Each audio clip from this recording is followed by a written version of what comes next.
My name's Alistair Hobday. I'm a research scientist at CSIRO. Over the past few years, I've been exploring how climate's impacting our marine environment and kind of been documenting how species are shifting in Southeast Australia. Southeast Australia is a really good place to work for documenting climate impacts because it's warming at almost 4 times the global average. But more recently, I've begun to feel that just describing impacts is not enough to help people solve problems. And so my research is increasingly turning into how do we develop adaptation options that will help people make decisions about coping with climate change. In my presentation today, I'm going to just talk about what some of the recent IPCC results are, what the context is for Australia, just show that climate is already impacting on our waters, and then provide some examples of how we're helping businesses and species adapt to climate already. I really enjoyed the challenge that I was kind of set in coming to this meeting, and I'm really excited to interact with a group of people who are operating disciplines different to my own. I don't know if you'll get exactly what you thought you were going to get, but I find this kind of environment really interesting. I've really enjoyed the past couple of days, so thanks to all the presenters so far. This is a picture that's just National Geographic had in their magazine last month that just showed what Australia would look like if all the ice melted. At the moment, we heard earlier about world population growth is going to get to about 9 billion people by the year 2050. I was born somewhere in about here. In my lifetime, it's already gone up to that kind of area there. Just have a think about looking at that picture. Think about where it's gone in your lifetime as well, and what that's meant for the planet already. I think any thinking we have about the future and sustainability of the coast can't be divorced from that picture there about what we expect human population growth to do by 2050. And I consider that pretty much a cert by 2050 as far as the projection goes. And as a result of that population increase over since the industrial period, we're kind of pushing what's called these planetary boundaries. And this illustration demonstrates 9 kind of key areas where would be the safe space for humanity. And those ribbons that come out from the centre indicate how far beyond that sustainable area you're living. So in the inner green space, this is kind of represented as the safe space for humanity. And as long as you don't push any one of those 9 kind of things we care about outside that green space, we should be able to be okay on the planet. And so things like atmospheric aerosol loading or land system change or global freshwater use, we're probably okay, we're in our safe space at the moment. But in other areas, we're already extending into what I call an unsafe living space. Biodiversity loss is the standout. That human pressure and modification of the environment has already pushed us into space we can't go back to as far as biodiversity goes. The nitrogen cycle is another one. We now fix more nitrogen for use in agriculture than is produced naturally, and that has a big impact on the biosphere. What does that mean for Australia? We're pretty much a coastal city. You can massage the numbers in a variety of ways, but somewhere between 80 and 90% of Australians live close to the coast. In the rural population, it's about 75%. The capital cities, you can pretty much consider those to be coastal cities in Australia. So we have a really massive footprint against the coast. And that means for us, that's where most of our interaction with the environment is coming in the coast, and particularly where I belong to, climate change is going to have some dramatic impacts for Australians. Living on the coast means that we rely on a lot of ecosystem services, and the kind of ecosystem service language is about what we get from living on the planet. We get food, fuel and water, which are the provisioning services. We get regulating services like clean water or reduction from hazards like swell or cyclones or that kind of stuff, like coastal features. There's nutrient cycling, CO2 absorption, and these are the regulating services that keeps the planet kind of ticking along. And then finally we have cultural services, and there's a particular picture of the Sydney beach there that indicates again for Australians what's the importance of the coastal space as a cultural feature of our lives.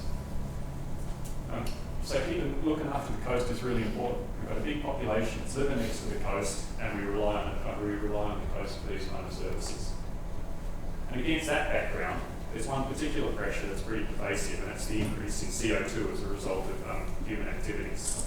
You would have seen headlines this week that we just hit 393 parts per million of CO2. Again, look at this one. Where were you born on that particular chart?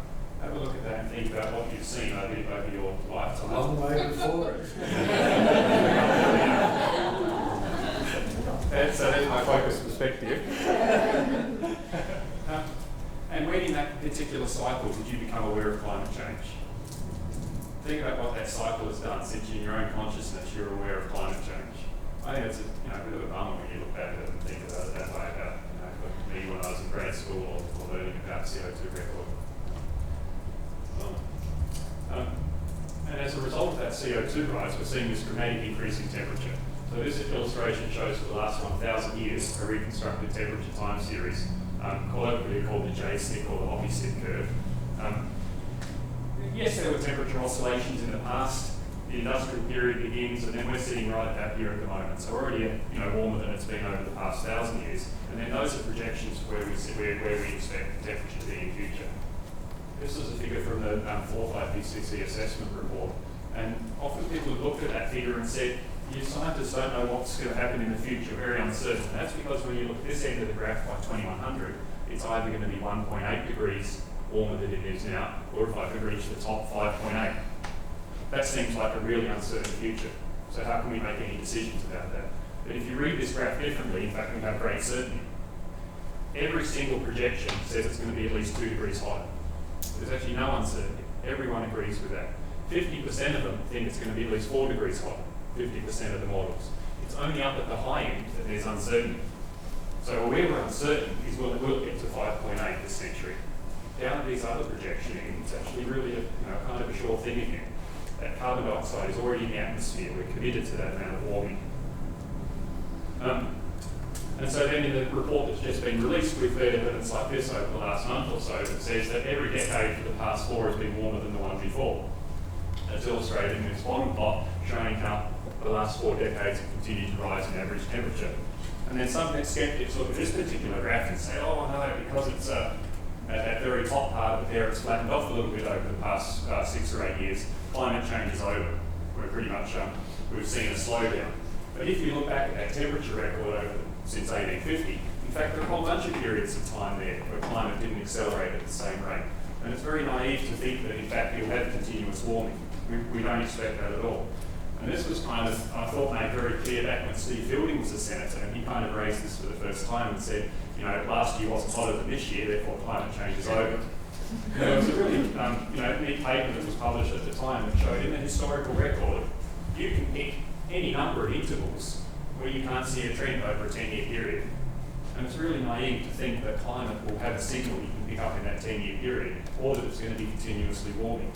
And even when we look at climate projections for the future, like this particular one here, we can pick up periods in model runs where there will look like there's a hiatus in warming as well.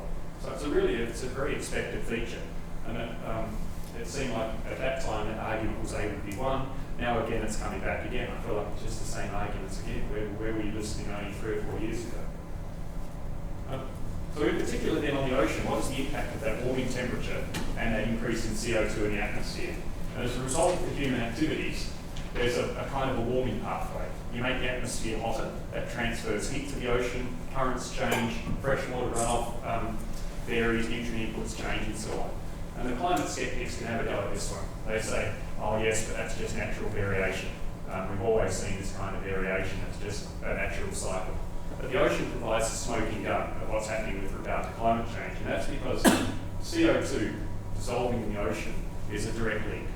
There's no other explanation for that other than it's been human activities. I haven't yet come across a climate skeptic who's able to refute ocean acidification and say that that's a natural process. I think any time you come up with that particular argument, it could be warming or whatever.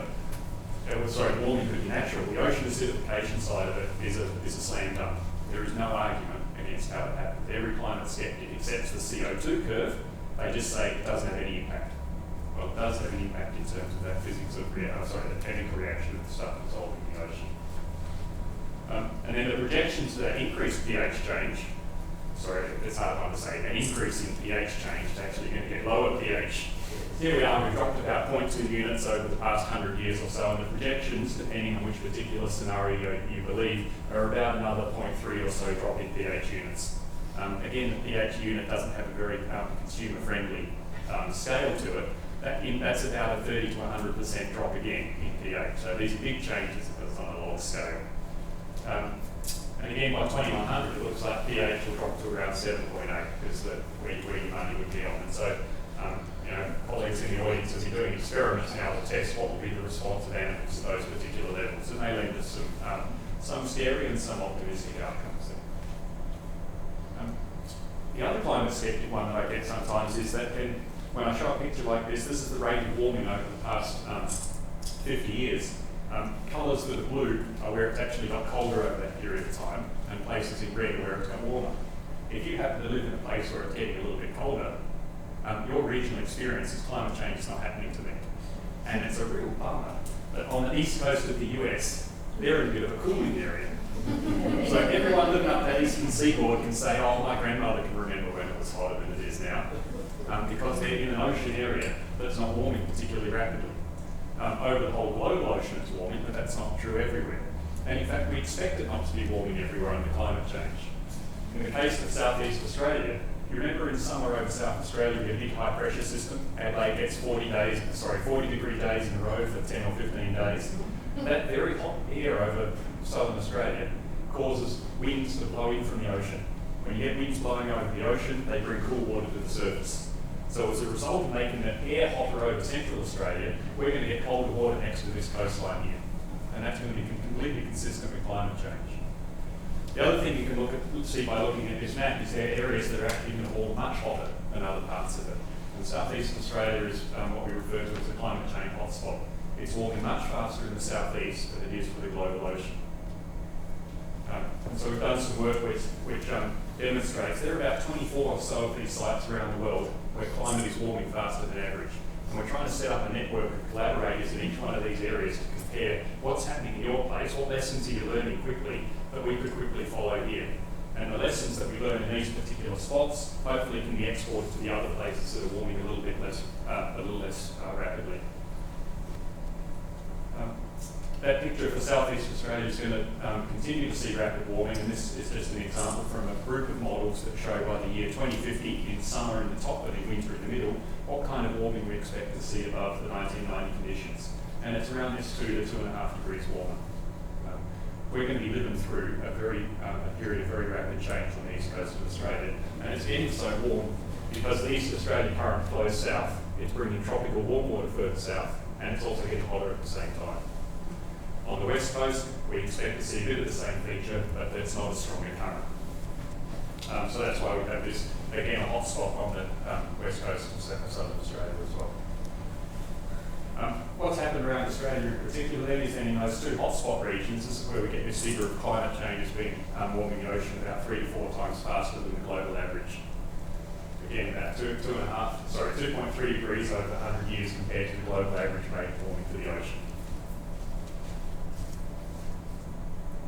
Within different regions of Australia, as I said, the warming varies at different rates. I think I made that point earlier. So what does that mean for biology to begin with? We'll expect to see a bunch of changes in distribution, abundance, phenology, when animals do their breeding or their migration, their physiology, how well they're able to grow or molt. And then at the ecosystem level, that's going to manifest itself in changes in structure. What animals are dominant, how do they interact?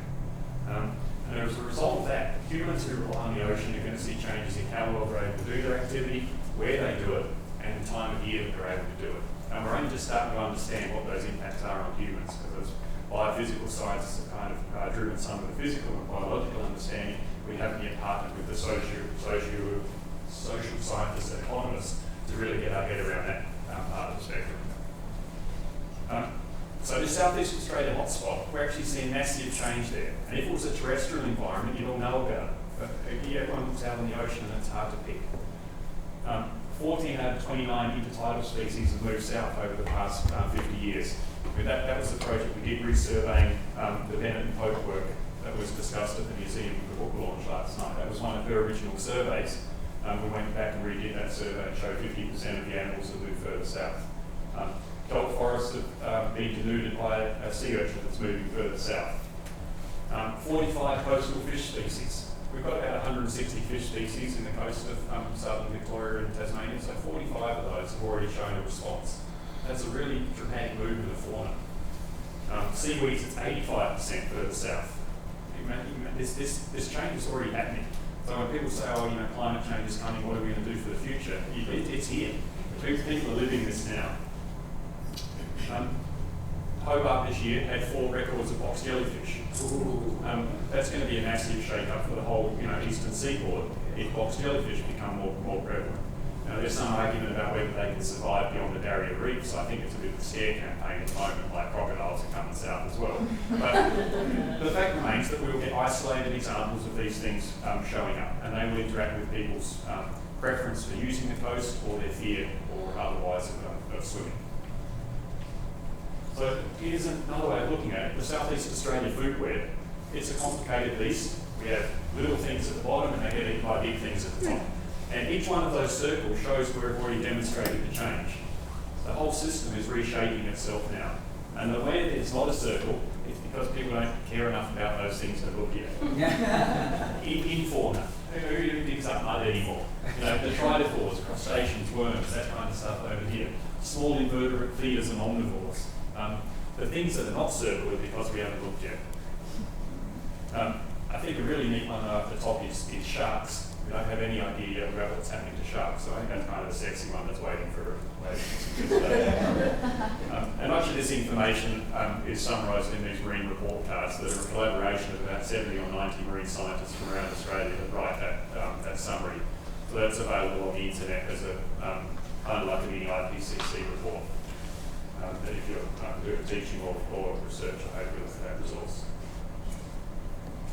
How are we involving the public around these massive changes? This is a project called RedMap, where people can log in and record their sightings. In the case I just downloaded it last night, here's some kind of tropical fish that other people in the audience would be able to yell out what it is if it was a participation kind of seminar, but it's not, so it's a tropical fish. People dive, they photograph, they fish, they can log in and see what these unusual sightings are, and it's a way of like trying to build that community engagement around what's happening on our coast. Again, just have a look at RedMap. That's now become a national project where people can log in and basically help document and participate in the process of awareness raising. This new report from the IPCC was just released last week. What was the difference between that and the previous, sorry, not last month. What's the difference between that and the previous one? Not very much at all. The old report used a set of scenarios with a very easy to understand name called SRES, the Special Report on Emission Scenarios, A1, B1, so on. I only just learned that language, and they went to the new consumer-friendly RCP, 8.5, 6.5, whatever. That made modelers' life easier apparently, but it didn't do much for mine. That's the main change between these two new reports. In terms of what we now know about understanding climate, it really didn't change the state of play very much. I think it made much less impression this time around than the one that was released in 2007. I think a much bigger splash will come when the Impacts and Adaptation report is released in March, because that's through to where the rubber hits the road. This report in 2007 was really influential in showing that we knew that climate change was caused by human activities. Over each one of the continents here, these graphs show in black the observed change, in blue what happened when you ran the models without a greenhouse gas forcing the model, and then the purple is what happens when you ran the models with a greenhouse gas in them. And what this report was really good in showing is that by that year there, we're getting separation between those two signals. And that was why we were able to say with confidence, this is entirely, it was 90% due to climate change. The one exception was Australia. At that time, the evidence for Australia in this attribution problem, those things have not been able to separate yet. Australia has a much more variable climate. It has interannual variability and all the things that make it a great place to live, made it hard to understand trends in the climate. This report last month, showed again a very similar figure, and I'll just direct your attention to the one feature with Australia now, where those two bands are now separate. So we now have great confidence that the climate in Australia is changing and it can only be attributed to greenhouse gas emission.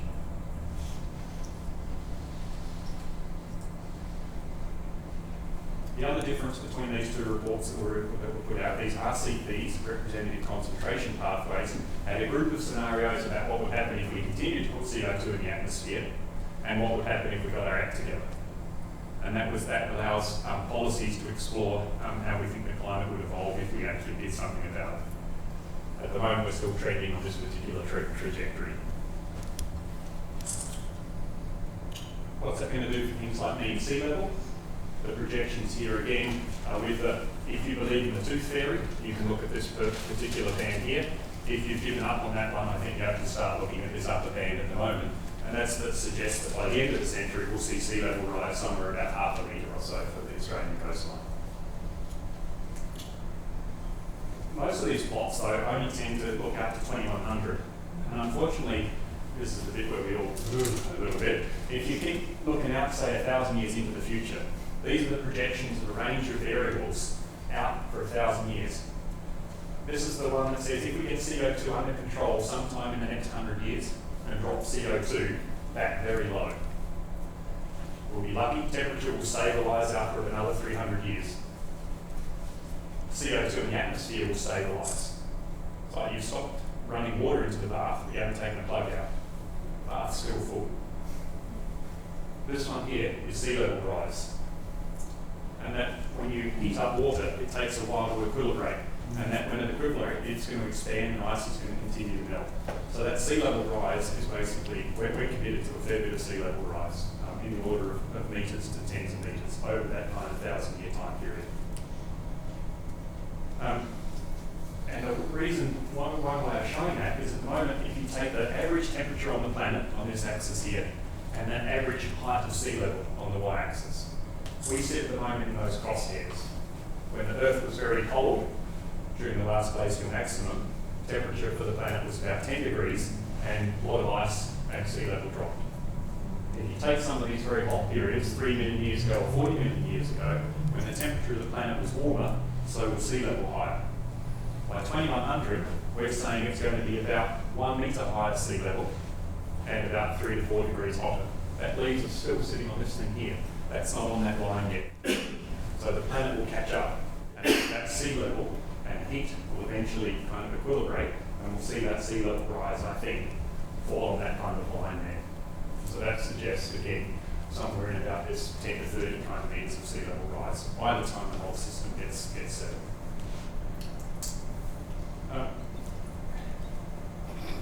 Hopefully you guys are all in the believer kind of group and are okay with it.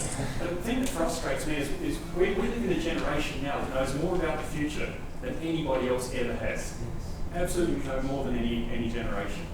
And yet we're not using it, or society's not responding to that. And as a biophysical scientist, I find that really frustrating. So I'm trying to do less of the biophysical stuff and understand why that's the problem. Is it that I do PowerPoint incorrectly, or what is it? But why is it that society doesn't get it? And for some reason with this problem, society wants to get it. They don't know how the microwave works. They don't know how the car works. They don't know what keeps an aeroplane up in the air. They think its wings push air and it goes up. Things like that. They want to know about climate change before they do anything. Why?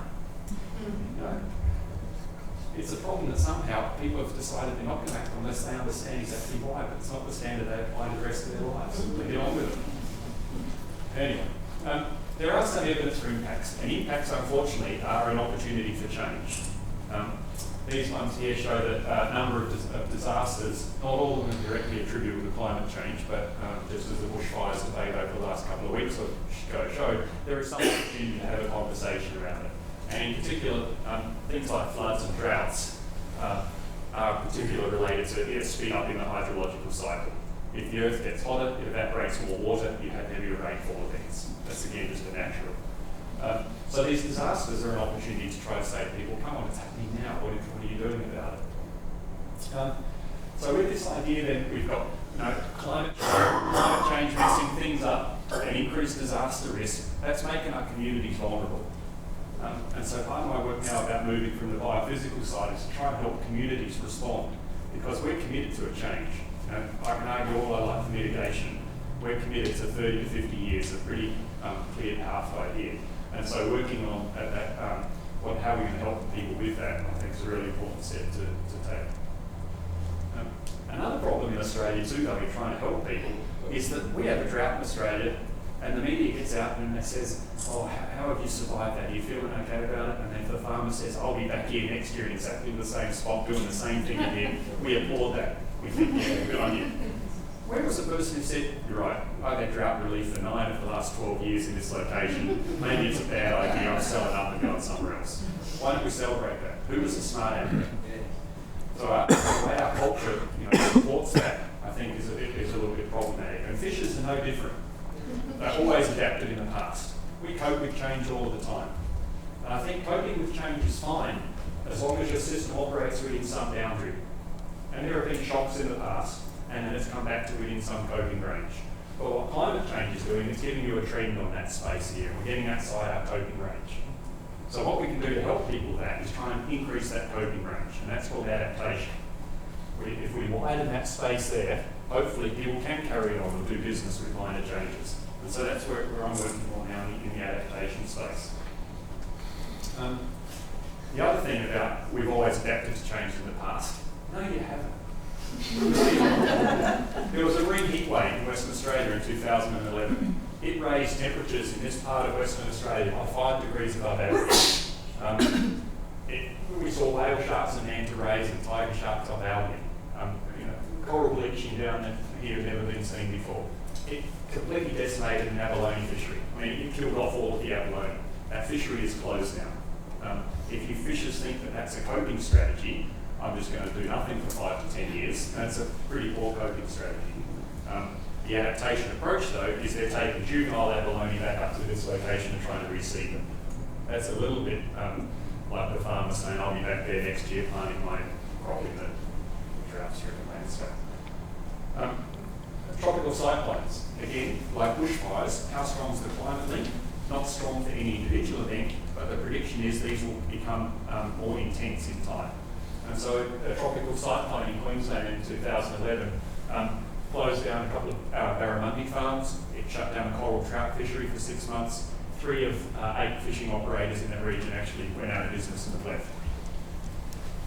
The East Australia current spun off a particularly strong eddy in 2012, and a big bulk of warm water was pushed down the coast. That led to fish kills worth about $1 million or $1.5 million as a result of that warm water coming down the coast. And significant economic penalty by not anticipating or being resilient to these climate shocks.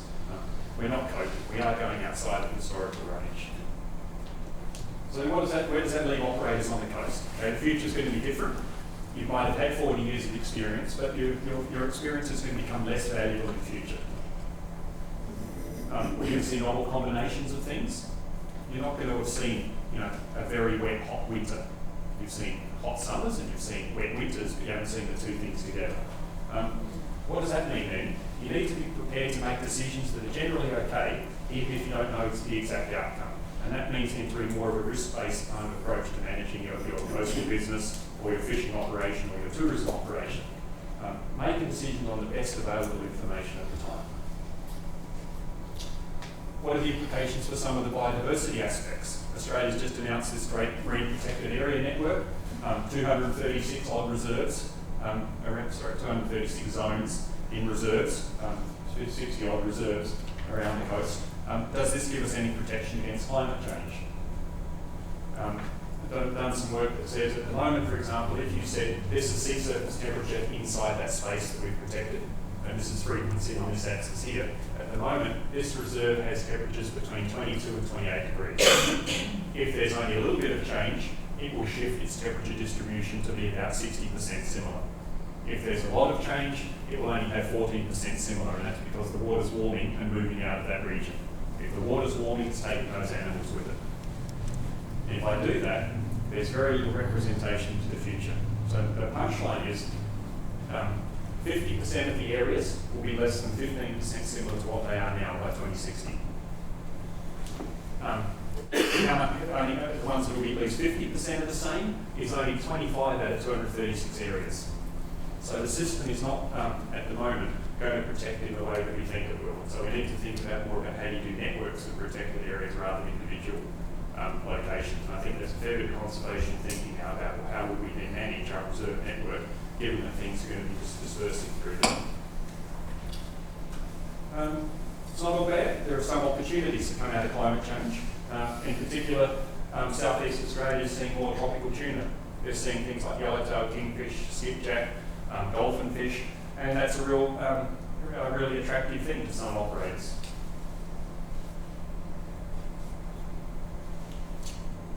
But there are other things like harmful disease outbreaks and algal outbreaks that are shutting down seafood businesses and seafood industries along the southeast coast of Australia as well. of what those impacts might mean for the future. Just one example is range change for the eastern tuna and billfish fishery in Australia, which operates in this particular area here. Did some work a couple of years ago to show that for 11 different species, they're going to move about 5 degrees further south. 5 degrees is about that far. And that means if you're a fisherman that used to operate out of this particular port, maybe you need to think about moving your family or your business or your shipping arrangements to a different kind of port on the coast. So this kind of information can help people think about how their future business decisions might need to be made. To return to the topic of the seminar though, about shifting baselines, in fact, it's kind of been argued that, we just have to recognise that baselines are shifting because climate's changing. But in fact, in some analysis I did there, that showed the number of citations in the black line that mentioned the word shifting baseline since Paulie's original publication we talked about. And then the dotted line is how many mention shifting baseline and climate change. And so almost right from the beginning, a couple of years afterwards, climate change was recognised as being one of the factors that would lead to these shifting baselines being non-recoverable in a sense. We can't go back to what we used to have because climate's changing. Baselines can still be very useful as a reference point, I think, but I don't think they're going to be relevant at all as a management goal anymore. They can tell us what used to be. Maybe we would like to have some aspects of those systems, but the idea that we're ever going to engineer back to what we had is, I think, naive to think that. Because things like this are happening. As we get water warming, the water that used to be found off here is now here by 2030. By 2070, water that used to be off the Sydney area is now off northeast Tasmania. That means the animals that live in it, the industries that rely on it, will also be coming down or moving in that direction. What does that mean for things living at the particular south end of their range? We don't really know yet. It's hard to work out whether something's moving when it's got nowhere else to go. How do you measure it? So again, the shifting baseline, the baseline concept, we're entering a period where we're in new water, so to speak, compared to historical patterns.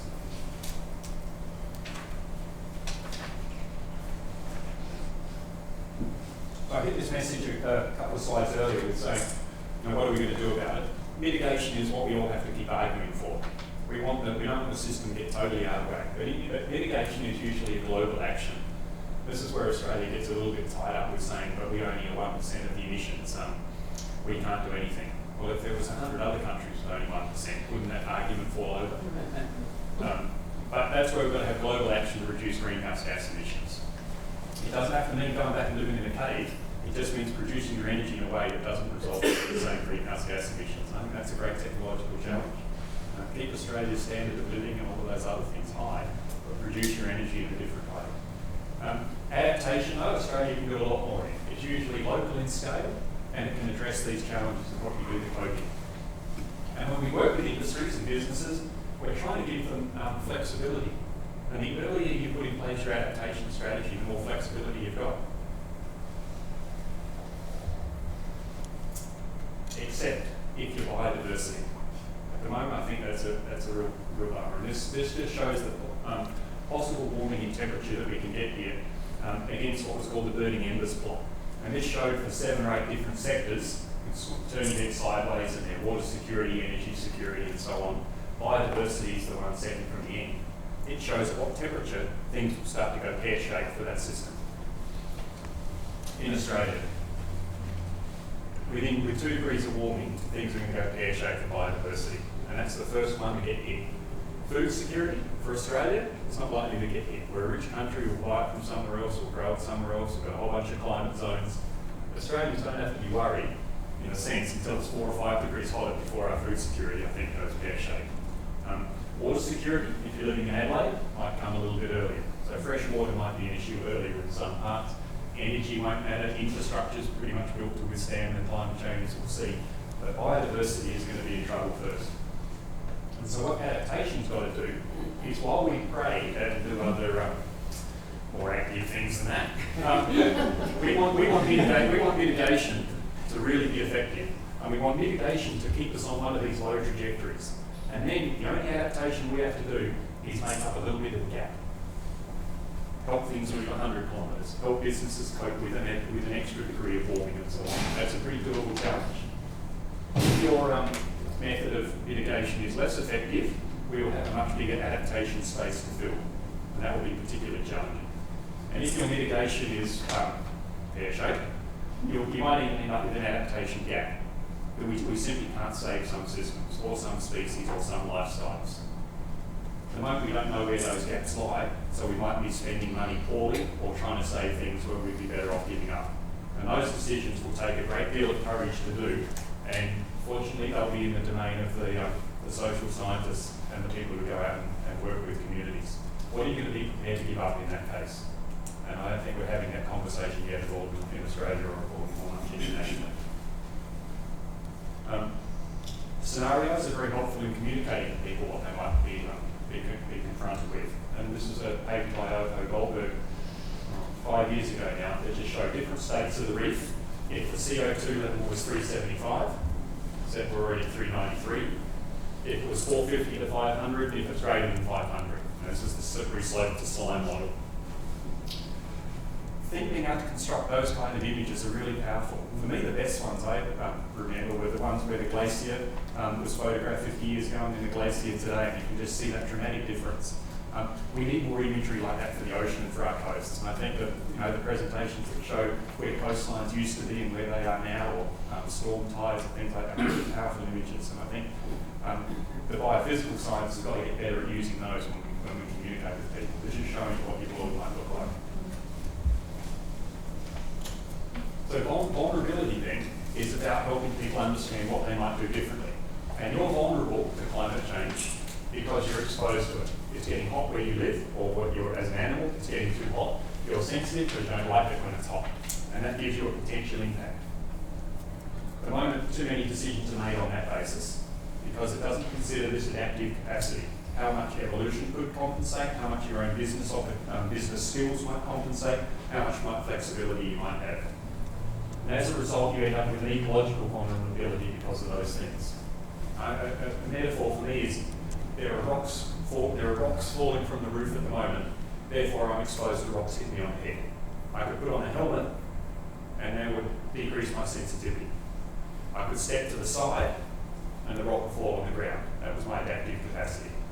So thinking about you've got to stay there, rocks are going to hit you on the head, what do you need to do to just cope in that area versus what can you do to step aside or ameliorate the risk in some other way. Some of the work I've done as well is kind of tried to link these ecological and socio-economic systems. At the moment, people have treated them separately.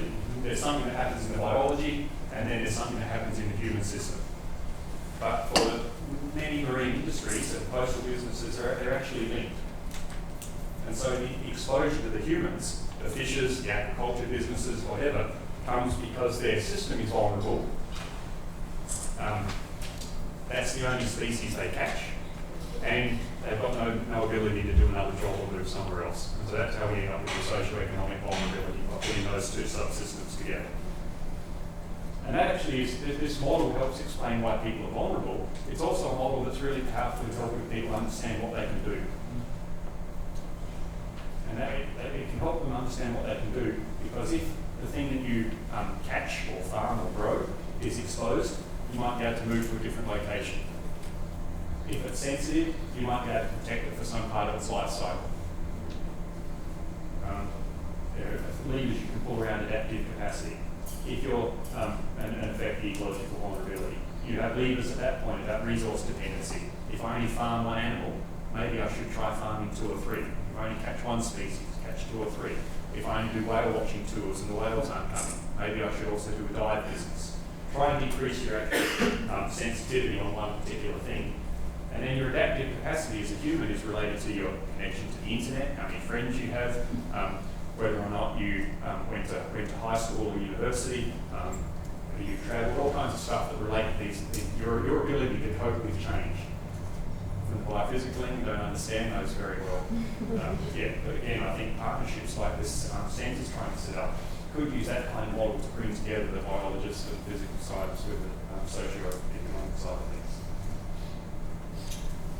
I said there are a bunch of levers to pull, and just going back to biophysical systems, here are some examples of things that we can do that are adaptation actions. How much change are we going to see in the climate on this axis? and the vulnerability of the species, which means how dramatic do you have to do some action. At the very top there, imagine a species that's threatened by climate change. It's got ex situ conservation. That means take it out and put it in a bottle. If things got really bad, we'll do that. And we are. We're doing sea tanks. We have conservation programs only happening in zoos, hoping we can put them back in the wild someday. At this end of the spectrum, we've got monitoring. Let's just keep an eye on it and decide whether we need to do something. But between there are a whole bunch of conservation actions that people are already doing that could be appropriate for climate change as well. Things like fish rescues. When we get a bushfire in Victoria, it burns the slopes, you get a lot of sediment. Next time it rains, it's going to wash it into the river, takes away the oxygen, the threatened species dies. They take out the threatened species, put it in a bucket, wait for the first rainfall, and then put them in. Stream gets flooded, and then you can put the species back in the water. Genetic translocation. Coral reefs are being threatened by warming waters. Let's go to a place where the coral is already living at warmer temperature. Maybe we could bring some of the zooxanthellae from that region down to an area that's still warming. Society will be very suspicious of scientists doing this. We don't have a good reputation for it. People always remember the cane toad. They don't remember the cactus moth. They don't remember dung beetles, all of those positive introductions. They remember the cane toad. So there needs to be a great extension and outreach around communities, around what kind of actions that they will find acceptable in response to climate change. Again, I think this will be kind of a challenging space in the next few years, but some of these solutions will be our only option. The old mentality of let's just protect it won't work anymore. We'll have to do active intervention. Some of these options are going to be really novel. You might remember this paper coming out last year. Let's bring elephants to Australia to eat cane grass or something in northern Australia. You know this, to get published in Nature, you have to say something pretty outlandish. You say something really outlandish, and then everyone else gets published by saying, no, it should have been the opposite. And it did. People got to write letters and say what it's going to do. The challenge to us as a community is around climate change, we're going to need to have novel conversations. They're really important to have. And we've got to have maturity to have them. So some ideas like this, we're going to think, oh, we're just stupid. Apparently elephants don't eat grass, they eat shrubs, so an elephant can't eat grass was a silly idea. But we do need maturity to have these conversations, and we need maturity because things that are appealing or rational or efficient at the moment give us a certain space where we think that's where we like to be. Under climate change, there's going to be a shift in that option. I'll give you a practical example. For me, in Tasmania, a bus only comes every 20 minutes. I'm not going to wait 20 minutes for a bus, that's too long, I'll drive my car.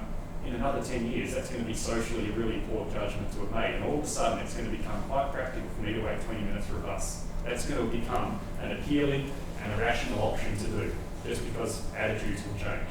And there'll be things like that around a whole bunch of our choices that means that what we think is a bit either not right now or stupid now, in future may become much more appealing. And so putting options on the table and thinking about when they might be practical, again, I think is a really mature conversation that we need to be able to have.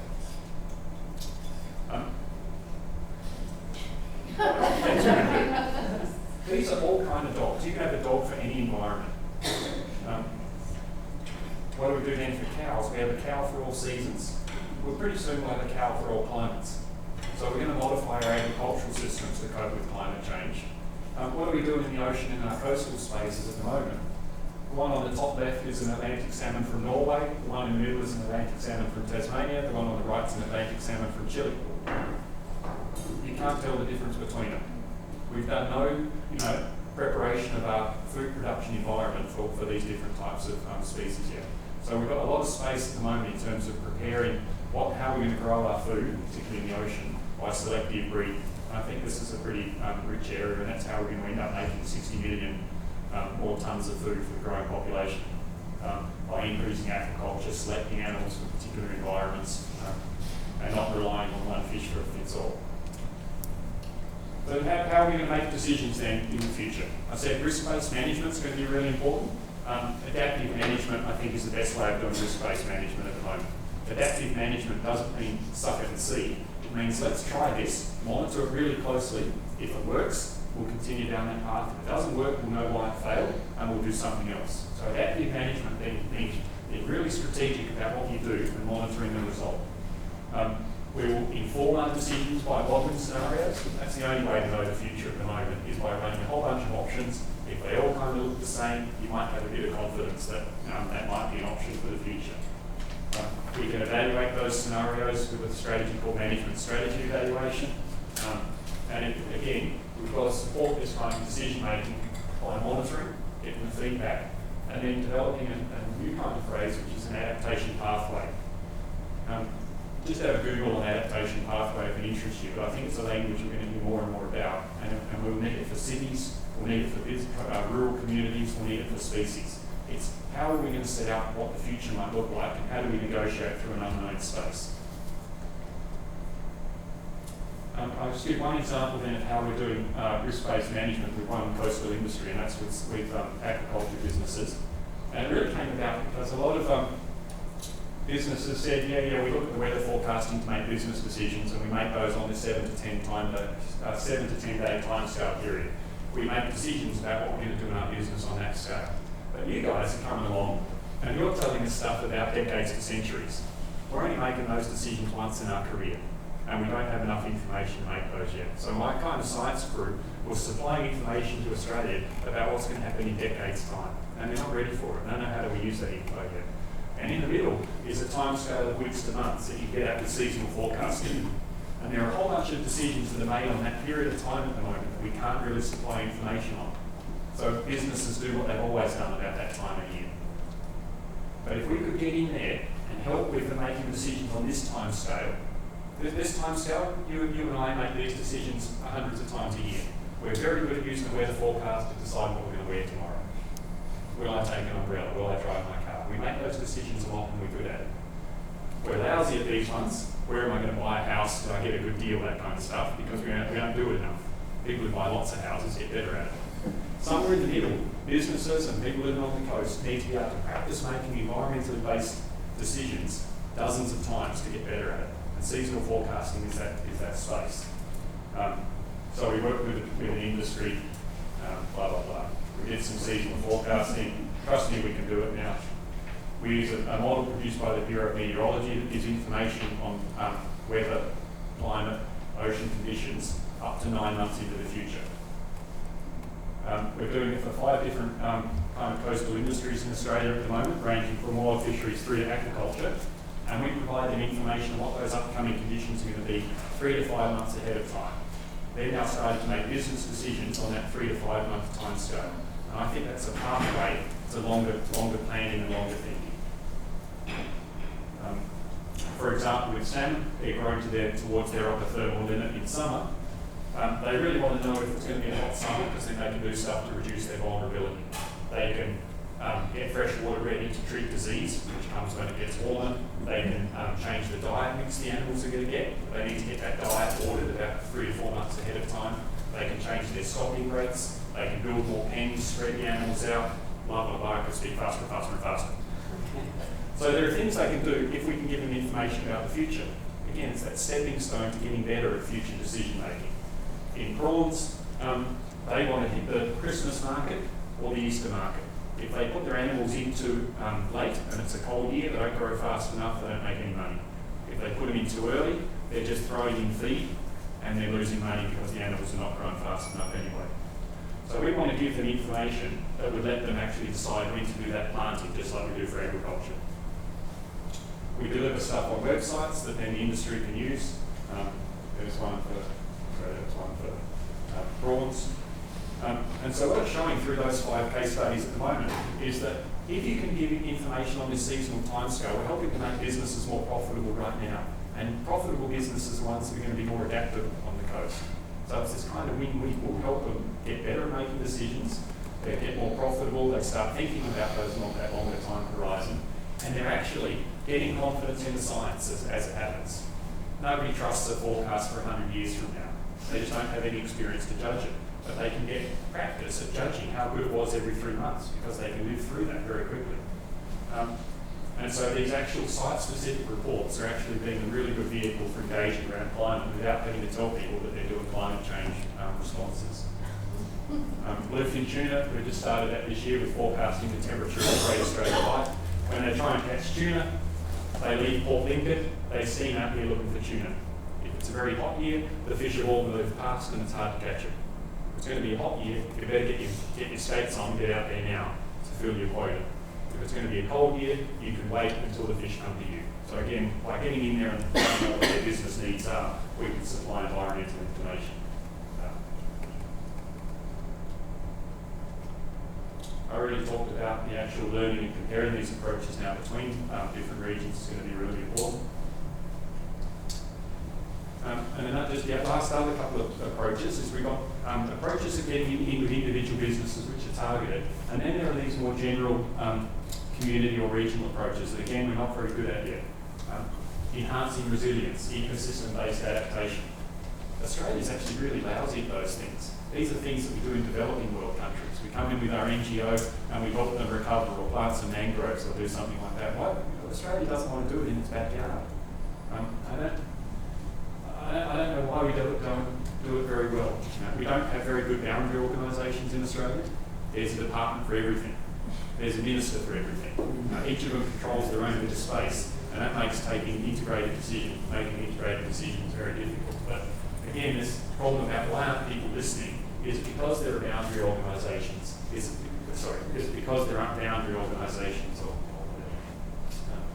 That's a real challenge. Why doesn't Australia do that better? I'm passionate about this area because I really think we want to preserve choices for future generations. It's a real bummer that people who are going to have to live with our decision making are either living in countries where they're ignorant of what's happening to them, and that says pretty poor things about us as a society, or it's people who are not born yet. This intergenerational equity. This is our one planet. How are we helping preserve choices for people who are not yet informed or unable to do decision making?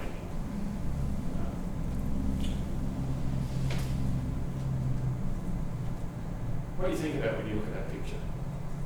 Put your hand up if you're excited. I ask that in reverse because no one ever puts their hand up. I look at that picture and it depresses me. I'm saddened by that. What did that people at that time know about how you would manage species or what was going on? And that's what we're sitting at now. We're the group of people, it's a different metaphor than the Tasmanian tiger. We're that group of people with information, and what are we doing? I agree with this one. This is the greatest moral challenge of our generation. What are we doing? How are we going to respond to it? And in particular, how are future generations going to judge us? I think working hard to make sure we try and tackle these challenges and come up with options is really, really important. People are going to look back on it and say, what were you doing? You knew the most, the most resources, your quality of life was higher, and what did you do? But there's plenty of options for us, and I think that if we engage positively, I'm an optimist, the glass is half full. There's plenty of things we can still do to try to minimise losses. But let's get on. Thank you.